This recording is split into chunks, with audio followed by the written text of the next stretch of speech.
Hey everyone, welcome back to the shop. Today, let's make that thing smoke.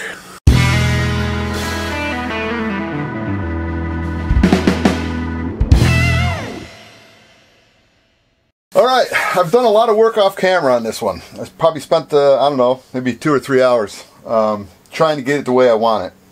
Now what we're going to do is, instead of going with the regular smoke system, because I've got one in the big biplane, I don't want to tear that out. So what I decided to do is see if we can figure out a way to make our own. This is a little windshield washer pump from Amazon. They're about 10 bucks. And then what I'm going to try is, I have an old, I don't know how well you can see it, but an old Blue Arrow. This is a, back before brushless motors really became the hit in RC planes, everything was brushed. Because this is a brushed motor, I have an old 15 amp speed control. So we're going to give it a shot and see how well it does. You know, I'm not 100% sure on this one. If this fails and does not give me what I'm looking for, I also, if I can find it, I haven't taken it out of the bag yet, but this is a 30 amp speed controller set up for RC cars. Another little $10 purchase. So I'm just trying to, as you guys know, sometimes I try to do things cheap. Just as long as it works, that's all I care about. So I was donated. Actually, I mooched this one. It's a 24-ounce tank. I got this from Larry DeRubo. So it's all cleaned up, all plumbed up, ready to go. So let's go ahead and see how well everything flows. And just to let you know what this is a one-way valve. It's a check valve, just so that the fluid can go out but can't come back in again. Just so the air bubbles won't proceed back into the pump system. Because once these pumps, typically, once they get an air bubble inside, you got to go ahead and purge the system. I will set up this radio for that. And it is a high-tech Aurora. It's what I do on the biplane. I use channel A. So when it's in neutral position, in the middle position, the pump is off. When I go ahead and switch it, pull it back towards me, the pump's back on. And then when I want to turn the pump off, it's just a little bump with the finger to get it back up to neutral. So that's the off position. And then what I could do is, I'll have the rear position set up for a little bit more voltage, higher voltage, just in case I'm having a problem with the pump repriming itself again. You can just bump it back till it starts smoking and then flip it back forward again. So it does work. I just got to get it all programmed for it. So I've got it tentatively programmed in the radio.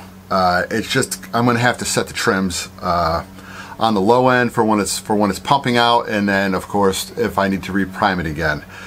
So that's just a couple different voltage settings. So I'll get that set up, and all I'm going to be doing on those is just resetting the trim for how fast you want the motor to spin. Alright, it's running. Let's see if I can get it set up so you can get a good idea of how fast it's going.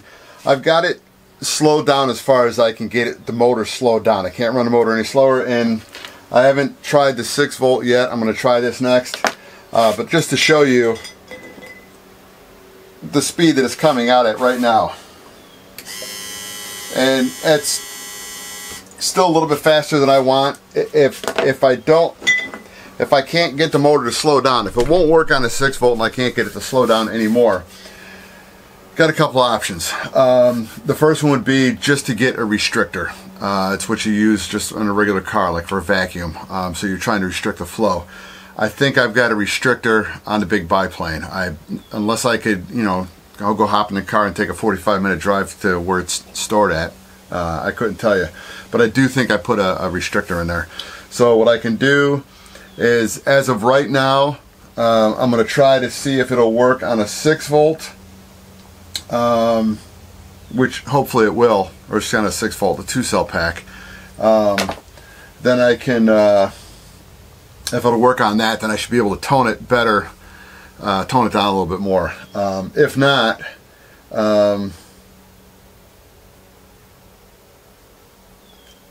I can, you know, put a couple resistors in line just to drop the voltage, but I really don't want to go that far. So let me see if I can get the 2-cell pack to work on it, and I'll bring you right back. Alright, I'm pretty happy with this. I was able to slow it down with slowing the motor down and doing that little custom made restrictor that sits right here. Let's see if I can get a good enough zoom in just to show you kind of what we're looking at. Okay, it's got a couple different speeds to it. It's got the hyper speed and it's got the regular speed. So this, I'm just going to go ahead and get it, make sure it's pumped up properly. All right, I'm going to go ahead and start it off. You're going to hear the low end speed on it. I want to see how quickly it'll prime itself up. I have some bubbles in the line because I pulled all the oil out of the mason jar. So let's go ahead and let's see what happens on the slow rate. And you could pretty much, you barely hear it. All right, let me go up to full throttle to get it primed. Okay, now it's primed. All right, with everything primed, this is what it's going to look like when it's running, which should be fine. If I need to add more to it, I can just come in and just do a couple little changes to the radio. So I can ramp the speed up and down. But with it sitting at about 76%, I was pretty happy with that just to get started. We'll see how that goes through the system into the muffler. And with adding the pressure, yeah, we're still getting a little bit of heat, but it's not too much. And you're pretty much never flying with the oil flowing the whole time. All right, so I'm pretty happy with that. And because of the extra heat, I mean, there's a little bit not like there was before. Most of the heat that came out of this was when I was pulling the oil out because I was running at full throttle. But what I'm going to do is when we get the plane outside and I get it all installed, we're going to do some testing. I want to be able to come on in after I run it, and you know, I'll probably get maybe 5 minutes of full out use at the most out of this tank. Several days later. Alright, seeing that we now have the smoke system all assembled and tested, and we have the flow rates about where we want to start, let's go ahead and we got to take off the front of the cowling to figure out how where we want to put the tap in for the top of the smoke oil where it's going to come in. And what I'm going to use is, you guys that are used to using glow fuel, those little teeny pressure ports you put in the exhaust, that's what we're going to use. What I used in the past on this was because it can take the heat, windshield washer fluid line. It's got enough of a stretch to it, and the smoke oil does not affect it.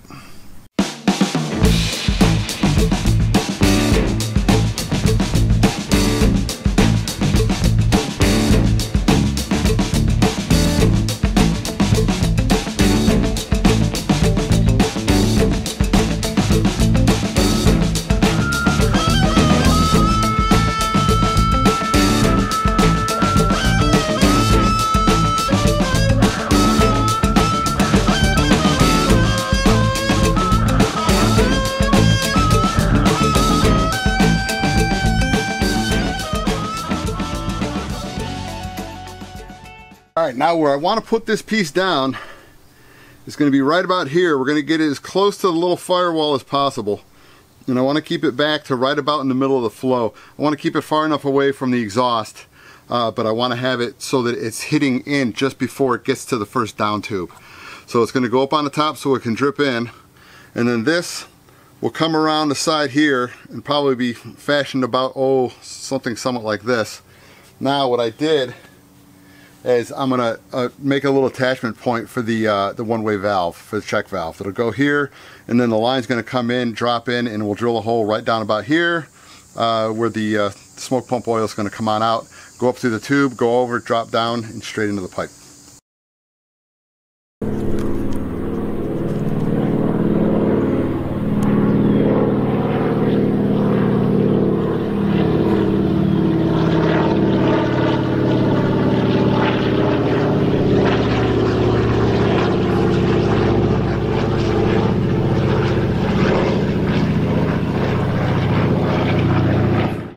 Alright, back to work on the plane. I've got my little, what do you want to call it, my little nipple mounted in there. And it was, I couldn't find out what size it was. I think it was, I had 630 seconds. I think it was a 624 thread. So I started tapping 630 seconds, to go about halfway through, and then I very gingerly put it through the rest of the way. And if you can see what's on there is red Loctite. Now, this is done. I got done making a new exhaust gasket. Now what I do is when I make one, I always trace another one out for the size that fit on a piece of gasket material, and I've got that sitting back in my stash in the shop. I'll probably move it over to where I keep all the excess hardware and the fittings. For the Taylorcraft, I'll put it in with that box. So anyway, we're going to throw a little more Loctite red on.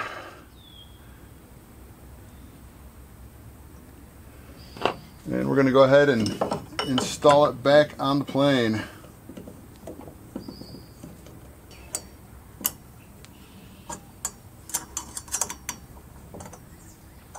And this is an 8mm screw. It's what came on the motor. So I'm just reusing what originally came out. I didn't like the exhaust that they put on here originally, so I just threw it out, and this is the one that I made myself.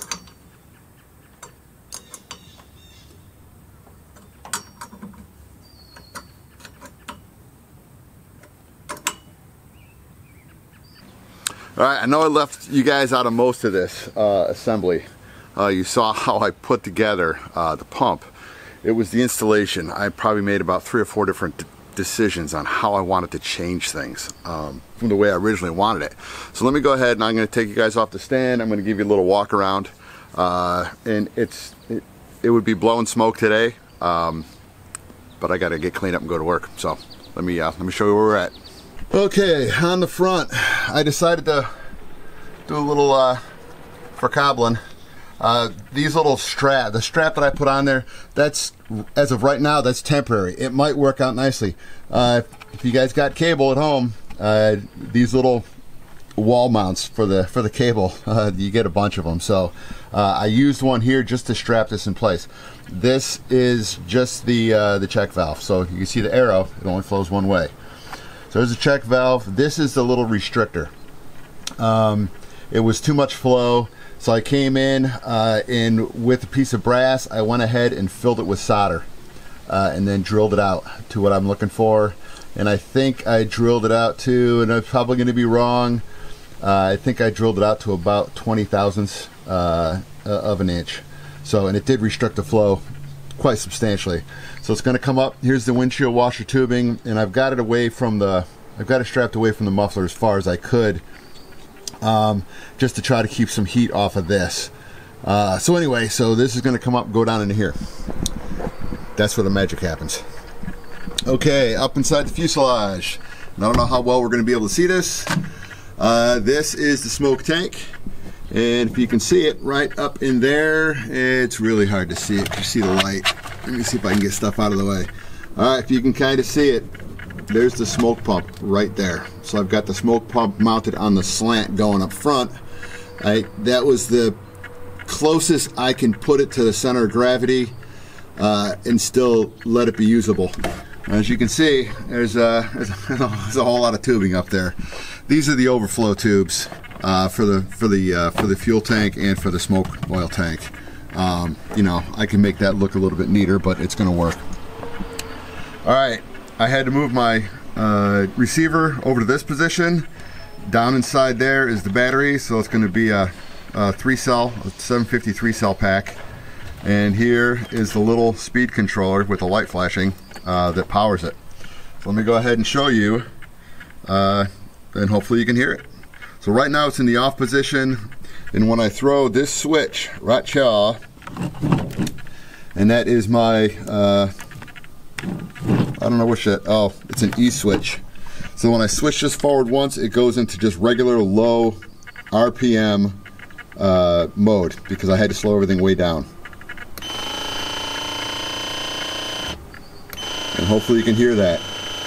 Now, if all of a sudden I'm flying and I get a little, pretty much just a bubble going through the pump and then it cavitates, I can throw it to high speed.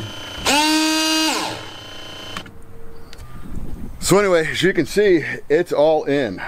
So for the proper testing, that'll probably be tomorrow afternoon when I get home from work, because I work till it gets dark tonight. All right, we're back out in the front yard.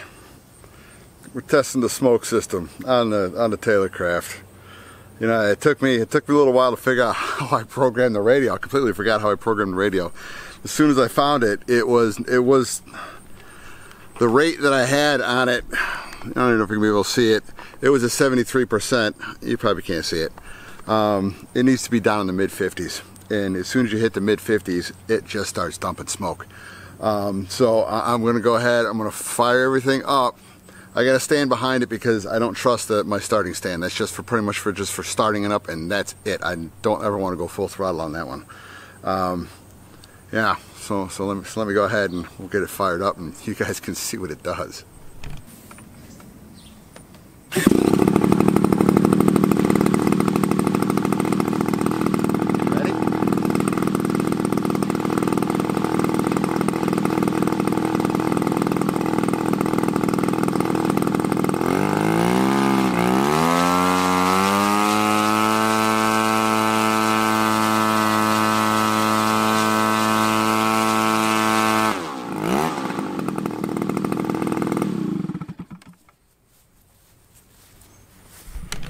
Hope it looked pretty good to you guys.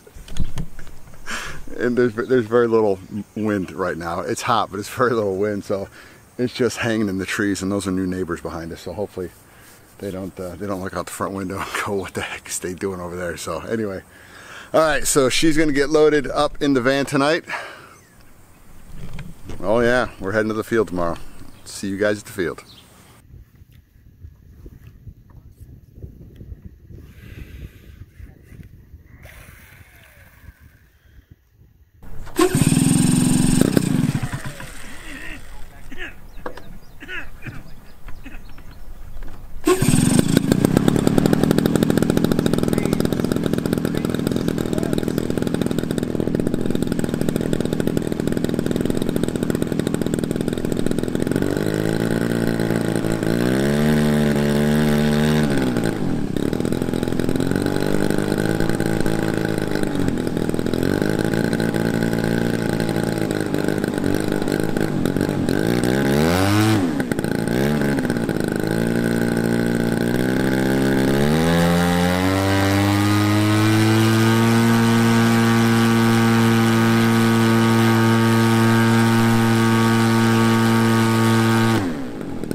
crosswind it?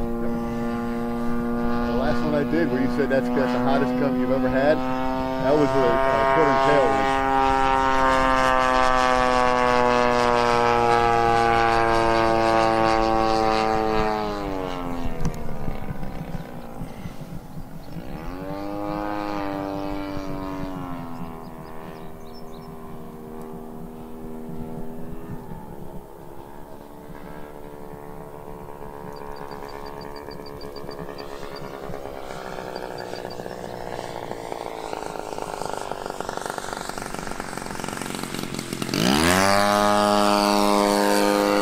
Wind on that one. No.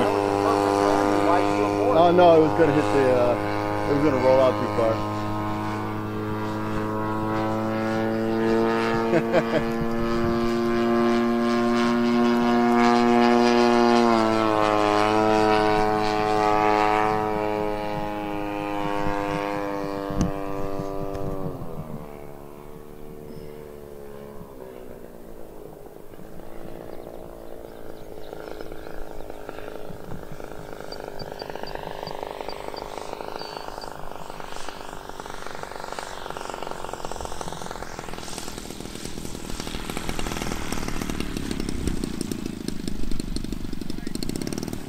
Wasn't pretty, but it worked.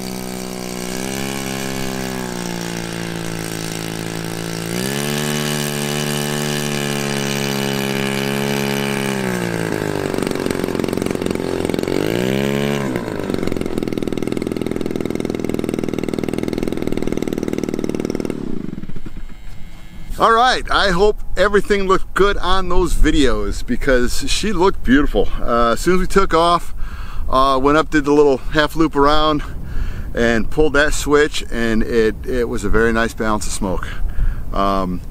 If you could have seen how my little fingers were twitching on those sticks. Yeah, the whole thing is that was just flight number 4, so I'm still, even though it's pretty much a Piper Cub that I've been flying for, you know, well over a decade.